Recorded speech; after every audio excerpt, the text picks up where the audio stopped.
जय हिंद दोस्तों। एग्ज़ाम की पॉइंट में एक बार फिर से आप सभी का स्वागत है। दोस्तों एनसीईआरटी सार संग्रह के अंतर्गत हिस्ट्री की इस क्लास में आज हम बात करेंगे जो मॉडर्न हिस्ट्री है उसके अंतर्गत एक टॉपिक आता है गवर्नर, गवर्नर जनरल और वाइसराय।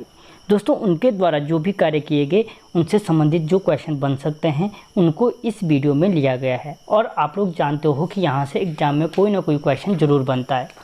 तो देखते हैं दोस्तों आज का जो पहला क्वेश्चन है, भारत का प्रथम भारतीय गवर्नर जनरल कौन था। दोस्तों भारत का प्रथम पूछ रहा और क्या पूछ रहा, भारतीय गवर्नर जनरल।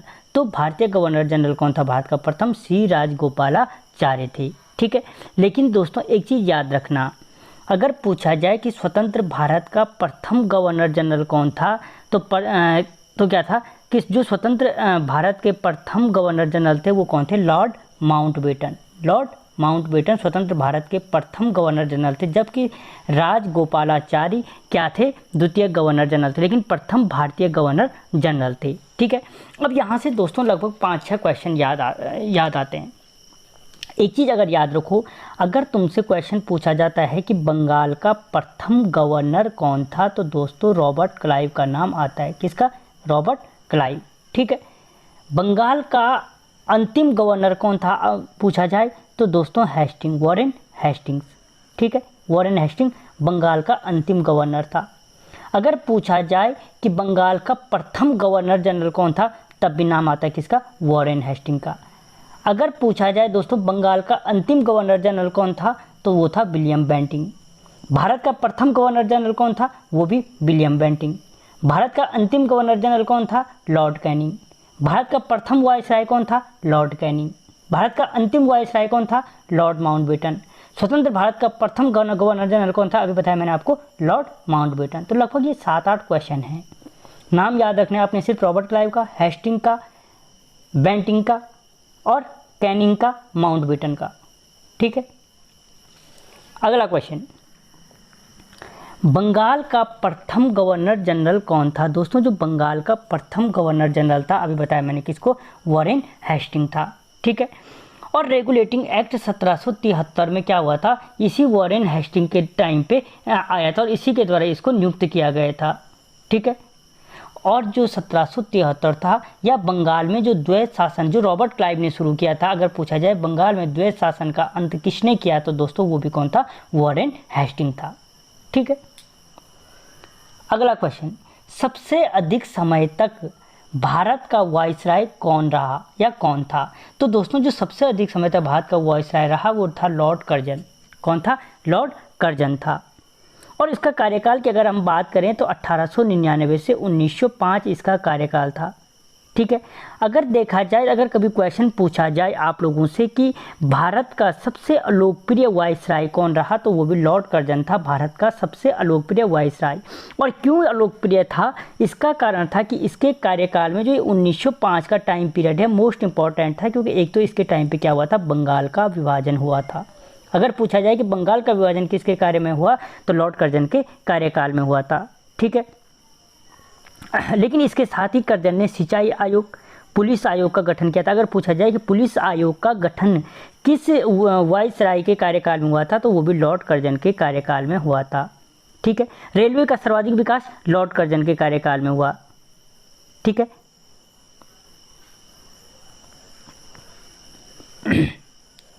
लेकिन दोस्तों जो भारत में सर्वाधिक समय तक रहने वाला वायसराय था वो भी क्या था, लॉर्ड कर्जन था। अगला क्वेश्चन, महारानी विक्टोरिया को भारत की साम्राज्ञी कब घोषित किया गया। दोस्तों महारानी विक्टोरिया को जो भारत की साम्राज्ञी घोषित किया गया था वो 1858 में किया गया था। जो 1857 की क्रांति हुई थी उसके पश्चात यहाँ पे कंपनी के शासन को समाप्त किया गया। ठीक है, और 1858 में क्या किया गया कि यहाँ पे ब्रिटेन की महारानी को भारत की साम्राज्ञी घोषित किया गया। इसके लिए दोस्तों 1 जनवरी 1877 में आयोजित हुआ था, दिल्ली में एक दरबार हुआ था। इन्हें केसर हिंद की उपाधि महात्मा गांधी जी को क्या दी गई थी, इसी टाइम पे दी गई थी। ठीक है, केसर हिंद की दी गई थी। और स्थानीय राजाओं को उन्होंने बराबर का यहाँ पे क्या दिया था, सम्मान दिया था। अगला क्वेश्चन, भारत का अंतिम वाइसराय कौन था? दोस्तों जो भारत का अंतिम वाइसराय था वो था लॉर्ड माउंटबेटन। और स्वतंत्र भारत का प्रथम गवर्नर जनरल कौन था? Lord Mountbatten.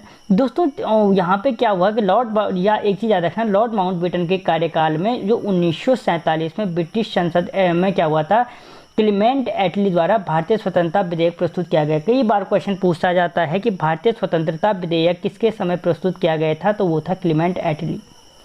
ठीक है, किसके समय? क्लीमेंट एटली के समय हुआ था। और दोस्तों 15 जुलाई को बिना किसी संशोधन के हाउस ऑफ कॉमन द्वारा और 16 जुलाई को हाउस ऑफ लॉर्ड्स द्वारा पारित किया गया किसको? भारतीय स्वतंत्रता विधेयक को। और इसी के परिणाम स्वरूप भारत और पाकिस्तान दो नए राष्ट्रों का यहाँ पे जन्म दिया गया। अगला क्वेश्चन, लॉर्ड कॉर्नवालिस की कब्र कहाँ स्थित है? दोस्तों जो लॉर्ड कॉर्नवालिस की कब्र है वो गाजीपुर में स्थित है। कहाँ पे है? गाजीपुर में। ठीक है, और दोस्तों जो लॉर्ड कॉर्नवालिस था वो 1786 से 1793 ईस्वी के बीच क्या रहा? बंगाल का गवर्नर जनरल था। बंगाल का गवर्नर जनरल था। अगर पूछा जाए कि भारत में स्थायी बंदोबस्त, पुलिस व्यवस्था, सिविल सेवा के प्रवर्तक किसको माना जाता है? मैंने इससे पहले कहा था कि पुलिस आयोग का गठन किसके कार्यकाल में हुआ था? लॉर्ड कर्जन के। लेकिन जो यहाँ पे स्थायी बंदोबस्त था, जो अस्थायी बंदोबस्त का जन्मदाता कौन है? Lord Cornwallis. ठीक है, पुलिस व्यवस्था का प्रवर्तक, सिविल सेवा का प्रवर्तक लॉर्ड कॉर्नवालिस है। ठीक है, अगला क्वेश्चन, किस कंपनी ने भारत में सर्वप्रथम रेल यात्रा शुरू की थी? तो दोस्तों वो कंपनी थी ग्रेट इंडियन पेनिनसुला, जिसने भारत में सर्वप्रथम रेल यात्रा शुरू की थी। और भारत में दोस्तों जो रेल यात्रा शुरू हुई थी वो 16 अप्रैल, याद रखना, 1853 को हुई थी।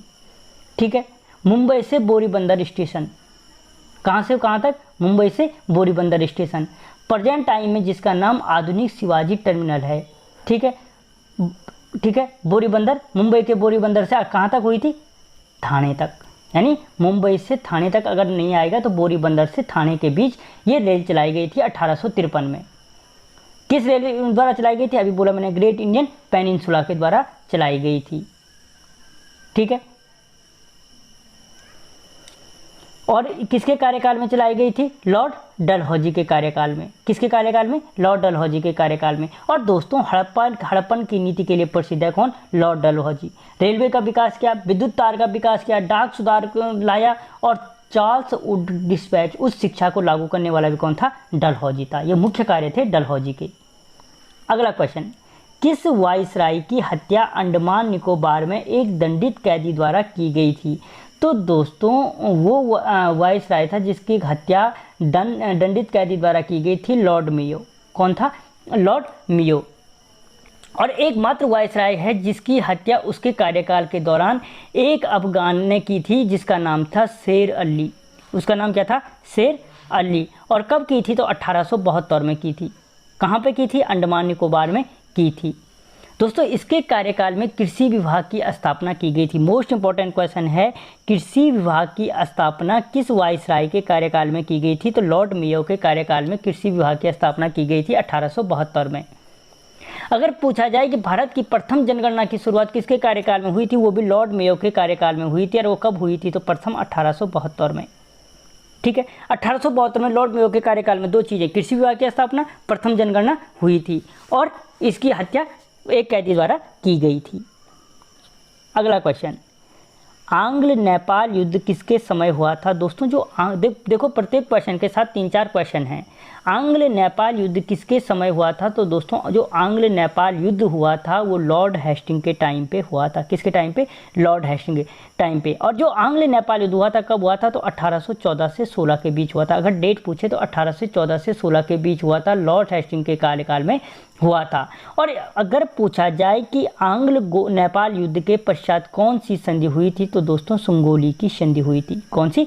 संगोली की संधि हुई थी। और जो संगोली की संधि हुई थी कब हुई थी? तो 1816 में हुई थी। ठीक है, आंग्ल नेपाल युद्ध किसके समय हुआ? लॉर्ड हेस्टिंग के टाइम पे। कब हुआ? 1814 से 1816 में। इस युद्ध का परिणाम क्या हुआ? संगोली की संधि हुई। संगोली की संधि कब हुई? 1816 में हुई। ठीक है, और इसी के द्वारा नेपाल के द्वारा इस संधि के अनुसार गढ़वाल, कुमाऊं, शिमला, रानीखेत, नैनीताल क्षेत्र अंग्रेजों को सौंप दिए गए। और इसका सबसे बड़ा लाभ गोरखों का अंग्रेजी सेना में भर्ती होना हुआ। अगला क्वेश्चन, भारत में दास प्रथा का अंत किस गवर्नर जनरल द्वारा किया गया? तो दोस्तों भारत में जो दास प्रथा का अंत किया गया वो किया गया लॉर्ड एलिनब्रो के द्वारा। ठीक है दोस्तों, जो गवर्नर जनरल लॉर्ड एलिनब्रो था उसने 1843 में एक्ट 5 के नाम से, किसके नाम से? एक्ट 5 द्वारा भारत में दास प्रथा का उन्मूलन किया था और इसके कार्यकाल को कुशल आक्रमणता की नीति का काल भी कहा जाता है। क्वेश्चन मोस्ट इंपॉर्टेंट है, कुशल आक्रमणता की नीति का काल किसके कार्यकाल को कहा जाता है? तो लॉर्ड एलिनब्रो के कार्यकाल को कहा जाता है। और इसी के समय प्रथम आंग्ल अफगान युद्ध समाप्त हुआ था। प्रथम आंग्ल अफगान युद्ध किसके समय समाप्त हुआ था? तो लॉर्ड एलिनब्रो के टाइम पे समाप्त हुआ था। ठीक है, अगला क्वेश्चन, तृतीय आंग्ल मराठा युद्ध किसके समय हुआ था? तो दोस्तों जो तृतीय आंग्ल मराठा युद्ध था वो लॉर्ड हेस्टिंग के टाइम पे हुआ था। कहाँ पे? लॉर्ड हेस्टिंग के टाइम पे हुआ था। ठीक है, लॉर्ड हेस्टिंग के टाइम पे क्या हुआ था? तृतीय आंग्ल मराठा युद्ध हुआ था। अब दोस्तों जो लॉर्ड हेस्टिंग के कार्यकाल में तृतीय और अंतिम आंग्ल मराठा युद्ध भी यही था। तो कब हुआ था? तो 1817 से 18 के बीच हुआ था आंग्ल मराठा युद्ध। ठीक है, युद्ध का आरंभ हुआ और इस युद्ध में दोस्तों पूना के अंग्रेज जो थे उन्होंने पेशवा बाजीराव द्वितीय को मराठों की पद की प्रधानता त्यागने पर विवश किया और पेशवा बाजीराव द्वितीय ने क्या कर दिया? मराठों के झंडा उठाना बंद कर दिया। इसके परिणामस्वरूप दोस्तों क्या हुआ? 13 जून 1817 को पूना की संधि हुई थी। अगर पूछा जाए पूना की संधि कब हुई तो 1817 में हुई थी। तृतीय आंग्ल मराठा युद्ध कब हुआ? 1817-18 में। पूना, इसका परिणाम क्या था? पूना की संधि कब हुई थी? 1817 में पूना की संधि हुई और इसी के द्वारा बाजीराव द्वितीय को पेंशन देकर कानपुर के समीप बिठूर भेज दिया और यहाँ भी क्या कर दिया इन्होंने? अंग्रेजों ने इनको समाप्त कर दिया। अगला क्वेश्चन, भारत में स्थानीय स्वशासन की शुरुआत किसके द्वारा की गई थी? तो दोस्तों जो भारत में स्थानीय स्वशासन की शुरुआत की गई थी वो लॉर्ड रिपन के द्वारा की गई। किसके द्वारा? लॉर्ड रिपन के द्वारा। और भारत का सबसे लोकप्रिय गवर्नर जनरल, अगर पूछा जाए कि सबसे लोकप्रिय गवर्नर कौन था तो लॉर्ड रिपन था जिसने अस्थायी स्वशासन की शुरुआत की थी। ठीक है, अस्थायी स्वशासन की शुरुआत की थी। और सब अभी इससे पहले मैंने सबसे अप्रिय बताया और लोकप्रिय बताया, वो कौन बताया? कर्जन। ठीक है, क्योंकि इसने बंगाल विभाजन किया, ये सबसे लोकप्रिय हुआ। लॉर्ड रिपन ने क्या किया? स्थानीय स्वशासन को महत्व दिया, इसलिए क्या हुआ? सबसे लोकप्रिय हुआ। दो चीज़ें हैं, अलोकप्रिय और लोकप्रिय, इन चीज़ों को याद रखना। तो जो लॉर्ड रिपन था उसने यहाँ पे क्या किया? 1882 में स्थानीय स्वशासन की शुरुआत की और इसके अंतर्गत उसने ग्रामीण क्षेत्रों में स्थानीय बोर्ड की स्थापना की, तहसील बनाई, जिला विभागों के निर्माण किया, गैर सरकारी सदस्यों को उसने मान्यता दी। ठीक है, अगला क्वेश्चन, सती प्रथा पर प्रतिबंध किसके द्वारा लगाया गया था? तो दोस्तों वो था कौन? William Bentinck. कहाँ पे? विलियम बेंटिंग था जिसने सती प्रथा पर रोक लगाई थी। और भारत का प्रथम गवर्नर जनरल भी कौन था? तो लॉर्ड विलियम बेंटिंग था, जो भारत का प्रथम गवर्नर जनरल बोल रहा हूँ मैं। ठीक है, इसने दोस्तों क्या किया? 1829 में नियम बनाया था, विधवाओं को सती होने पर प्रतिबंध लगा दिया। ठीक है, और यह कानून, लेकिन दोस्तों आरंभ में जो ये कानून बनाया था इसने, ये केवल बंगाल प्रेसिडेंसी में लागू था। धीरे धीरे से पूरे भारत में ये प्रयोग किया गया।